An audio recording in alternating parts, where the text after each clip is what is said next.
The first 4 Friday the 13th movies are basically the same exact thing, but hey, all the fans are gonna be like, he gets his hockey mask in this one's awesome! Just because he has a hockey mask doesn't make the movie better. Here's Johnny! My mom always said life was like a box of chocolates. Expecto Patronum!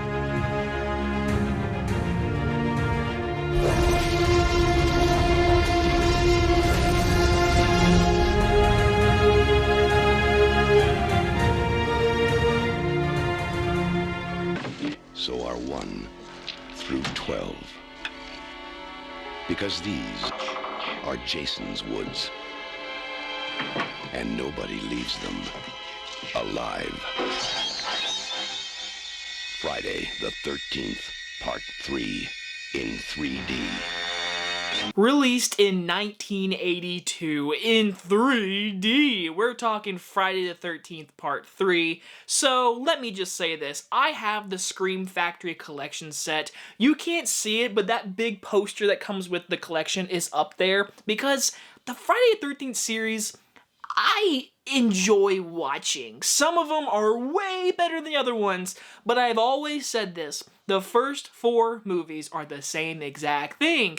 This movie, the only difference is Jason gets his mask. But those true diehard Friday the 13th fans really enjoy this movie. And listen, watching it tonight, I had fun with it. I mean, I enjoyed watching this movie, but the plot line literally is a group of people get together, go to a cabin, and Jason shows up.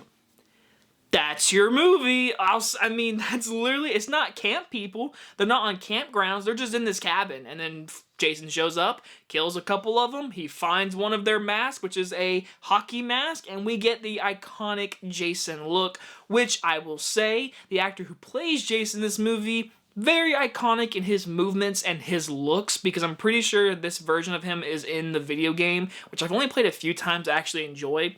But this movie also has a really cool setting. This cabin itself is iconic. I did hear that it burnt down one time, or it burned down and now people can't go visit it.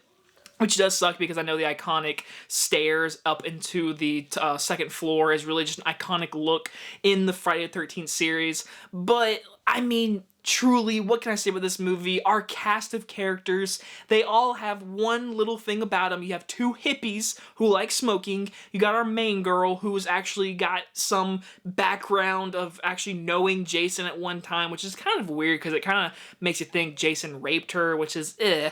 Then you got the couple who like having sex and the one guy likes doing a handstand. The guy that actually gives the mask to Jason is the freaking goofball like dork who's kind of an asshole because he's like, I'm an actor, and like he's an asshole really, and that's really it. I mean, the rest of the people in this movie are just like one-note characters and they get killed. So let's talk about those kills, because honestly that is the only thing worthy of talking about this movie, because everything else in this movie, like I said, is very generic. I think my favorite kill, which is kind of hard, because I really liked when he gets his head squeezed and his eye pops out. I know it's 3D, so it's like, whoa, 3D in your face. When all the 3D moments happen, it's really cheesy, but it is what it is. But that moment, him squeezing his head so hard his eye pops out, that's kind of cool.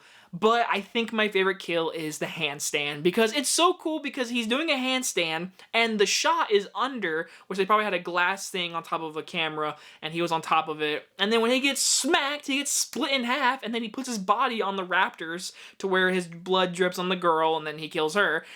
That entire sequence is cool. Like, honestly, I find that really cool. When the biker people get killed, it's really cool when she gets stabbed, she's hanging there, and he turns around and gets stabbed by the pitchfork. I mean, there is good kills in this movie. The iconic value I gotta say is when he gets the mask. Like, really, that's really it in this movie. The 3D moments, they're cheesy as hell. The yo-yo one, him punching through the window, all that junk. This movie's full of just 3D moments. And in the end, when the movie's ending, it ends the same way like the other ones. She's in the boat, and then we get freaking Mama Jason popping up and grabbing her, pulling the water. It's a dream sequence. She goes to jail or becomes a psychopath. Like, she's just like laughing while she goes to jail. Like, that's really your movie. I mean, that's it. I will say, I almost forgot. Speaking of that ending, there is one moment I actually find creepy, which is kind of strange coming from a Friday the 13th movie, especially the third one. It is creepy when she is dreaming in the boat and she sees Jason in the window smiling at her, him bursting out the door, and then running towards her like this, smiling with blood on his face. That image is just creepy. Like, a man chasing after you by looking at you, like, he's got blood on his face.